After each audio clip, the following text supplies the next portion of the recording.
came in after the timeout. Three-pointer a little bit strong for Ithiel Horton, who's a very good shooter, a transfer from Delaware. Stewart, nice feed to Johnson. Jeff Capel also coaching at VCU in Oklahoma. Johnson with a long two, and it's good to bring the Blue Devils back within a deuce. So far, I think they're saying, hey, it's great you hit a couple, but go do some work on the inside. That's where you're at your best. Johnson back to Moore for a good look from the game between the three of them. Yeah, and it's one of those things when you watch, you say, all right, how do you shut them down? Well, it's hard to do so because a lot of them, they're simple effort plays. They create for themselves with their effort and their toughness. What a great feed from... The whole thing works for them. Then you add the scoring from the guards. They're terrific. Gonzaga almost invites you every single game to play them playing at a high level, moving it to where they want and attacking in transition. Just got to clean that up. Boy, great defensive transition there by Jalen Johnson. He sets up Wendell Moore, and he's back in there in the front court. Johnson got it back, lays it in. Great work by Johnson. Tried to thread the needle, couldn't do it. Jalen Johnson behind the back, 4-on-1. And Moore, that's a guy that's developed. Horton misses the three. Jalen Johnson getting a lot of minutes. Second game back off the foot injury and looking good, isn't he? Yeah. Roach with a couple of crossovers off to Johnson for three. Got it. Trying to bring him back into this game all by himself. I go back to that, Roach's ability to read the defense on a ball screen. A lot of young guys struggle with that.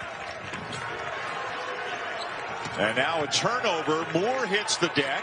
Comes up with the ball for Duke. Johnson again. Teach his sports business class at Fuqua. The Bitters picking up a big win over Tennessee tonight. You think of, I'm not saying it like I remember. I just know of it because I'm in the Philly suburbs. Oh, absolutely. We better protect that. Just keeping it clean, Dan. 8-point lead, Pitt over Duke, in a game that Pitt has led almost the entire way. Jalen Johnson, a big second half, and it gets a little bit bigger now for the Blue Devils. Tony for three.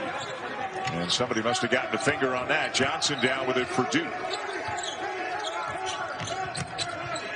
Hurt. Spins. Particularly in the first half, but in the second half, 6-1 in favor of Duke in terms of offensive rebounding. You're telling me their effort hasn't been elevated in this second half? I think we've seen, look at this. And then a block at the other end. Johnson got a piece of it. And here he comes. And there he goes.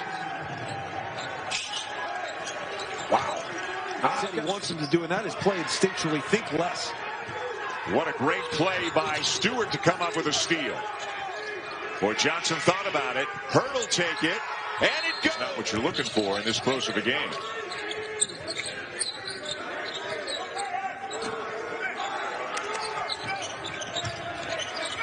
Johnson surrounded, and a foul committed by a week since their last game. A chance to get, come out playing extremely hard in the second half. 1-2. And now a steal by Tony. And a block at the other end by Moore. Wow, up and down they go, challenging everything at the rim. And yeah, and Jalen Johnson's just scratching the surface. He did a lot of the intangible things well, and the rest of the game kind of fell into his lap. Roach sneaking inside, reverse, no good, and another rebound for Champagny. And Jalen Johnson, I believe, just fouled out of the game. And that's a shame because they were seeking him out to get the ball in the paint. At one point, he had a mismatch. It might have been Johnson covering Johnson from Pitt, covering Johnson from Duke. They stopped the entire offensive possession to try to get him the ball, but Champagny had switched back up on him. It's just a tough miss, and presence of mind as a young fella. You've got to try to develop that because you are too important to be on the bench. So an incredible night for Jalen Johnson ends a little bit sooner than he would like. Big picture, the great news for Duke is he is clearly back, healthy and playing at a very high level, but they're going to be without him for the last 2:15 of this one.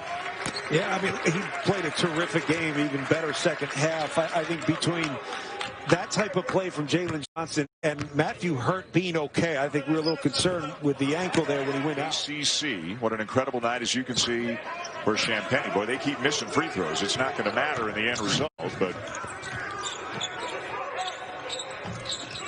Baker misses the three.